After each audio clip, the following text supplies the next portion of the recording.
Vidyasri Subramaniam thought for the day. ஒரு கதை, இந்த கதை நிறைய பேர் கேட்டிருப்பீங்க. கேட்காதவங்களுக்கு இந்த கதை புதுசாக இருக்கும், சுவாரஸ்யமாகவும் இருக்கும். ஒரு நாள் கடவுள் படைக்கும் தொழில் பண்ணிகிட்டு இருந்தாராம். பண்ணும்போது ஃபஸ்ட்டு கழுதையை பார்த்துட்டு கழுதைகிட்ட பேசினாராம், நீ வாழ்க்கை பூரா சுமந்துக்கிட்டே இருக்க, உனக்கு சுமக்கிற தொழில், நீ காலையிலேருந்து சாயந்தரம் நீ ரொம்ப கடினமாக உழைக்கணும், நீ இதுதான் உன்னோட வாழ்க்கை. நான் உனக்கு ஒரு 50 வருஷம் கொடுக்குறேன், நீ 50 வருஷம் வாழ்க்கை வாழ்ந்துக்கோ அப்படின்னு சொல்கிறாங்க. உடனே இந்த கழுதை சொல்லிச்சான், சாமி நான் வாழ்க்கை பூரா சுமக்கணும், நான் ரொம்ப கடினமாக உழைக்கணும், எனக்கு 50 வருஷம் வேண்டாம் சாமி, ரொம்ப ஜாஸ்தி, எனக்கு ஒரு 20 வருஷம் கொடுங்க போதும், நான் அந்த வாழ்க்கையே வாழ்ந்து சந்தோஷப்பட்டுக்கிறேன் அப்படின்னு சொல்கிறாராம். உடனே கடவுள் சரி ஓகே உனக்கு 20 வருஷம் அப்படின்னு சொல்லிட்டு ஒரு 20 வருஷம் கொடுத்துட்றாரு. அடுத்தது பார்த்திங்கன்னா நாய் வரும்.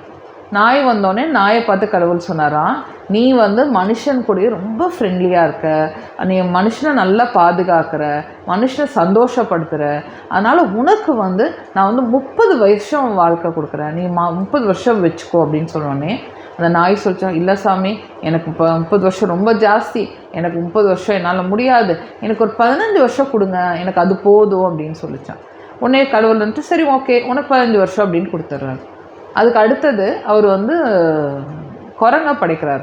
இந்த குரங்கை படைக்கும் போது குரங்குகிட்ட சொல்கிறாராம், நீ மரத்துக்கு மரம் தாவிட்டு, நீ இங்கேயும் எங்கேயும் ஓடிக்கிட்டு இங்கேயும் இங்கேயும் போயிட்டுருக்க, அதனால் உனக்கு நான் 20 வருஷம் கொடுக்குறேன், நீ 20 வருஷம் சந்தோஷமாக இரு அப்படின்னு சொன்னோடனே குரங்கு சொல்லிச்சான், இல்லை சாமி எனக்கு 20 வருஷம் வேண்டாம், எனக்கு 10 வருஷம் போதும், எனக்கு அதை வச்சே நான் சந்தோஷமாக இருந்துக்கிறேன் அப்படின்னு சொல்கிறாங்க. அப்புறம் அடுத்தது மனிதன் வர்றாரு. மனிதன்கிட்ட மனிதன் சொல்கிறாராம், உனக்கு மட்டும்தான் பகுத்தறிவு இருக்குது, உனக்கு மட்டும்தான் 6 அறிவு இருக்குது, நீ ரொம்ப சந்தோஷமாக இருக்கலாம், உனக்கு உலகத்தில் எல்லாம் எது வேணும் எது வேண்டாம் நல்லது கிட்டது எல்லாமே உனக்கு புரியும், அதனால் நான் உனக்கு 20 வருஷம் கொடுக்குறேன், 20 வருஷத்துக்கு சந்தோஷமாக இரு அப்படின்னு சொல்கிறாராம். இதை கேட்டுட்டு மனுஷன் யோசனை பண்ணிவிட்டு, சாமி எனக்கு பகுத்தறிவு இருக்குது, எனக்கு சிந்திக்கும் திறன் இருக்குது, எது நல்லது கிட்ட தெரியும், நான் எப்படி சாமி 20 வருஷம் எனக்கு போதும், நீங்கள் என்ன பண்ணுங்கள், நீங்கள் குரங்குக்கிட்ட கொடுத்த மீதி இருக்கிற 30 வருஷம் நான் எடுத்துக்கிறேன், நாய் கொடுத்த மீதி 15 வருஷம் நான் எடுத்துக்கிறேன், ஃபஸ்ட் கழுதைக்கு கொடுத்த 30 வருஷம் நான் எடுத்துக்கிறேன், அப்புறம் நாய் கொடுத்த 15 வருஷம் எடுத்துக்கிறேன், குரங்கு கொடுத்த 10 வருஷம் எடுத்துக்கிறேன், எனக்கு இது எல்லாமே எனக்கே கொடுத்துருங்க சாமி அப்படின்னு சொன்னோடனே கடவுள் சரி நீ அதானே கேட்குற எடுத்துக்கோ அப்படின்னு சொல்லி கொடுத்துட்றாரு.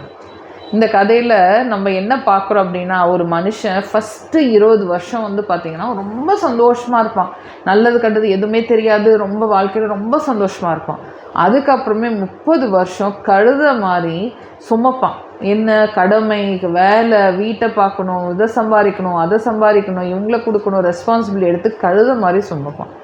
அதுக்கப்புறமே 15 வருஷம் நம்ம வீட்டில் இருக்கிறவங்கள பாதுகாத்துக்கிட்டு, குழந்தைங்க குட்டிங்களெல்லாம் வளர்த்தி ஆளாக்கி அவங்கள பாதுகாப்பாக வச்சுட்டு அவங்ககிட்ட சந்தோஷமாக இருக்கிறது நாய் மாதிரி இருப்பான்.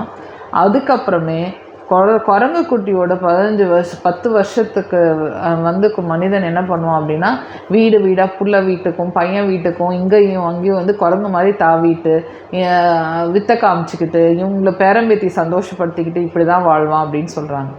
இந்த கதையில் என்ன புரிஞ்சுது அப்படின்னு பார்த்தீங்கன்னா, ஒரு மனிதனோட வாழ்க்கையை இப்போ ரஜினிகாந்த் படத்தில் 8 8ஆக பிரிக்கணும்பாங்களே, அதே மாதிரி எப்படி நமக்கு இவ்வளோ வயசு கிடைச்சதுன்னு சொல்லிட்டு ஒரு சின்ன கதை. இதில் என்ன புரிஞ்சுக்கணும் அப்படின்னு பார்த்தீங்கன்னா, நம்ம ஃபஸ்ட்டு மனிதனுக்கு பேராசை ரொம்ப ஜாஸ்தி, நமக்கு எது கிடைச்சாலும் பத்தாது நிறையா வேணும்னு நினைக்கிறோம்.